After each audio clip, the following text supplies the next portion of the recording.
Anga reeffa artistii eebbisaa addunyaa lafaa kaasuuti mazzummaatiin immoo quuqqaa saba isaanii kan dubbatan Ustaas Raayyaa Abbaa Mancaa eenyudha kan jedhu guutummaa isaa qabannee isiniif dhufneerra.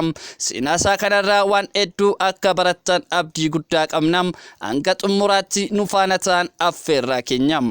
Amantii fi eenyummaa Ustaas Raayyaa Abbaa Mancaa barsiisaa amantii ta'anis garuu quuqqaa saba Oromoo kaasuun wayita dubbatan dhaga'amu. Manzummaa ittiin beekamanii fi barsiisa amantii keessatti rakkoo hawaasaa kaasuun beekamu. Amantiin Islaamaa eenyummaa koo kannaaf kabajuu fi kannaaf keessummeessuu waan ta'eefan filadhe jedhu.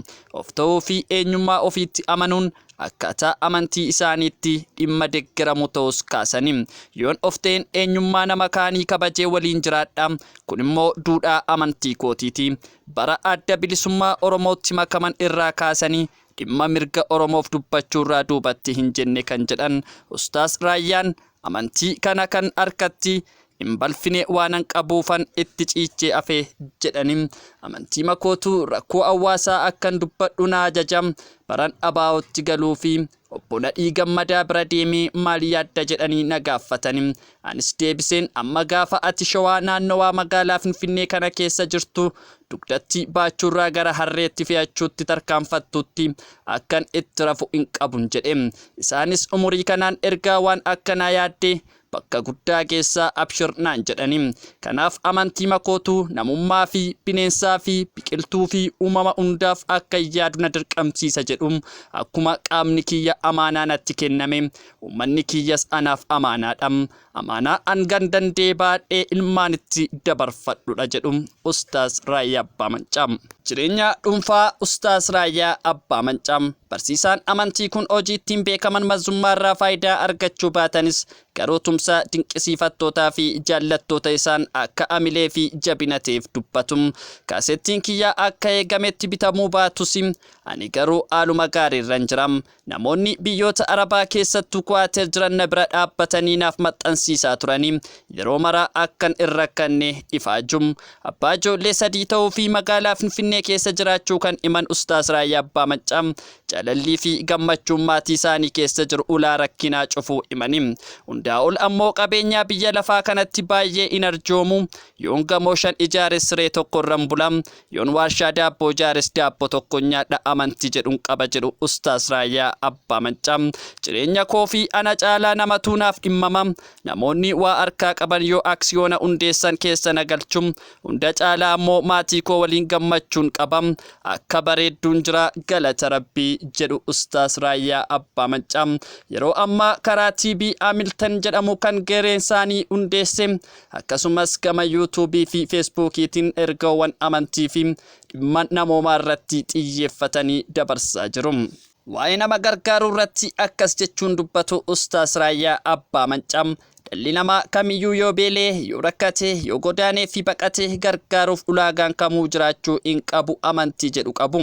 Hawaasa keenya kan buqqee fi kan godaanee keessa deemee ilaaleera.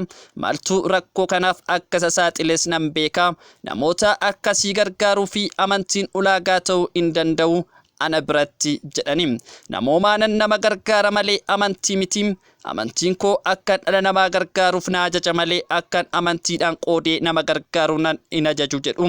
Rakkoon godaansaa fi qeerraa buqqa'uu uummata Oromoo mudatee jiru hanga ammeenya isaa xiyyeeffannaa hin arganne kan jedhan Ustaas Raayyaan haalli kun yeroo hunda irribana dhorkaa jedhanii. Oromoo ta'ee namni amantii an hordofu hin hordofne amantiirraa kan hafe waan hundaa na biraa qaba. Namooma sabummaa idda lafaa fi lafee na biraa qaba jedhu Ustaas Raayyaa Abbaa Mancaa. Waa'ee waldaa gargaarsa egerees akkas jedhu. Wayita uummanni Oromoo naannoo Sumaalee waliin turan kumaatamaan buqqee bira dhaabbachuuf ifaajaa akka turan kan himan Ustaas Raayyaan gargaarsa keenya keessatti jaarmiyaadhaan gurmaa'anii socho'uu dhabuun akka dhiibbaa irratti uume himu. Rakkoo kana furuun humna guutuun hawaasa rakkate gargaaruu fi yeroo ammaa waldaa wal gargaarsa egereef jedhu hundeessuun jiraachuu himanii. Sababa eeyyama seera qabeessa ta'e hin qabneef jecha akka fedha keenyaa deemnee hawaasa keenya gargaaruu fi rakkanneerra. Dheengadduma gara Walloo deemnee uummata keenya bira dhaabbachuu kan dadhabnee fi sababa eeyyama dhabnee fi amma garuu eeyyama arganneerra. yeroo keessan irra jireessan namoota rakkoo keessa jiran gargaaruu irratti dabarsuurraa maal fayyadamtan jechuun kan gaafataman Ustaas Raayyaan akkas jedhanii nama sababa keenya rakkoo keessa jirurraa of golee ijaan arguu caalaa wanti na gammachiisu hin jiru. Faayidaan keenya dhuunfaatti waa argachuu osoo hin taane rakkataan dheebuu fi beela ba'ee arguudha. Kanatu gammachuu fi boqonnaa sammuu naaf kenna jedhanii manzummaadhaan rakkoo sabaa himu. Ustaas Raayyaa Abbaa Mancaa manzummaa qabiyyeensaa barsiisaa amantii Islaamaa irratti xiyyeeffatee hojjechuun beekamu. Hanga ammaatti manzummaa afaan Oromoo 38 fi afaan Amaaraa 6 hojjechuun kan himan Ustaas Raayyaan manzummaa hojjetan keessatti saba Oromoo rakkina keessa jiruuf sagalee ta'uu irratti akka xiyyeeffatanis dubbataniiru. Manzummaa kana hundaa walaloo qopheessuurraa eegalanii waan hundaa ofii isaanii akka qopheessanis himanii kun immoo hojii baay'ee dadhabsiisaadha jedhanii ummata kana maaliinan gargaaraa qooda koo baa kan jedhutu akka wareegama kaffalee qopheessuu na dirqamsiise. Sagalee fi dandeettii walaloo rabbiin natti arjoome fayyadamuun hawaasa kiyyaaf waa gumaachuutu amilee naaf ta'e malee manzummaa hanga kanaa baay'atu dhiisii tokkoyyuu qopheessuun ni ulfaata jedhu. Rakkoo fi quuqqaa sabaa akkasumas godaansaa fi gorsa namummaa irratti xiyyeeffachuu isaaniitti manzummaan isaanii hojjetan hordoftoota amantaa Islaamaa biratti qofa osoo hin taane kan biraattillee akka dhaggeeffatamu ibsaniiru. Kaasettoota 44 baasan irraa maal buufatanii uummanni kaasetta amma kana baasuu koo ilaalanii dureessana se'u waanan irraa fayyadame itti fokkaata. Anaaf faayidaa guddaan ergaan koo hawaasa bal'aa bira ga'uudha jechuun bu'aa manzummaa isaanii ilaalchisee haala jiru gabaabinaan ibsaniiru. Ustaas Raayyaan utuun irraa fayyadamee jireenya kiyya jijjiiruuf hin hojjedhatee silaa akka kanaatti hawaasa koo bira naaf hin ga'u jedhanii hojiin faayidaa dhuunfaa umuriinsaas yaannisaas deemsisaas ni gabaabbata jedhu. Inumaa kan silaa gurguramee isaan gargaaruun irra ture kaasettoota hedduminaan maxxanfamee kuufamee jiru dhabamsiisuutiin maallaqa isaanii baasaa akka turan himanii bara manzummaa kaasettaan maxxansiisan irraa eegalee kaasetta magaazina tokko guutuutu na harkatti hafee ture.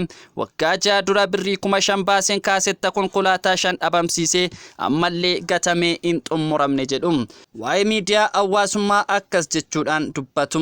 Hawaasni baay'inaan miidiyaa hawaasummaatti godaanee jennaan bakka hawaasni kootti argamu dhaqe malee miidiyaa hawaasaa qofa irratti hin xiyyeeffanne jedhu Ustaas Raayyaa Abbaa Mancaa. Hawaasa Oromoo rakkoon harkaa qabu bira qaamaan deemuun waan irraa eegamu gochaa turaniiru.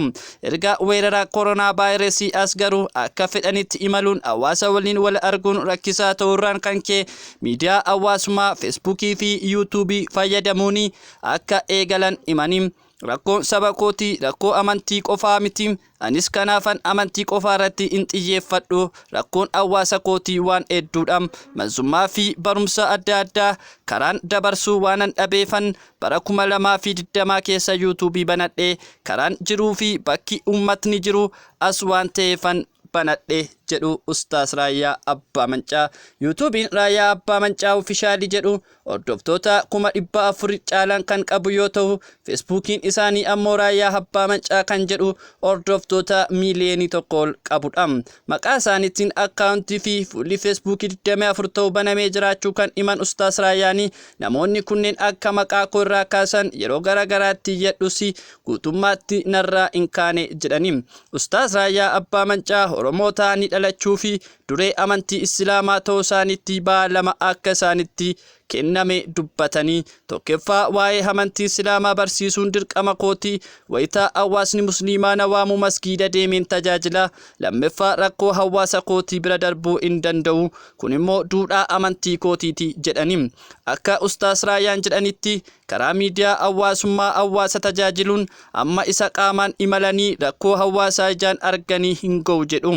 Ummata biyyattii biratti aadaan miidiyaa hawaasummaa waan gaariif itti fayyadamu baay'inaan hin mul'atu jedhu Ustaas Raayyaa Abbaa Mancaa. Dhimma kanarratti akkas jedhan miidiyaa hawaasummaa ittiin waa ijaaruunis ittiin waa diiguunis harka namaa jira. Anaaf miidiyaa hawaasummaa jechuun bakka hawaasni jirutti dhaquu jechuudha jedhanii.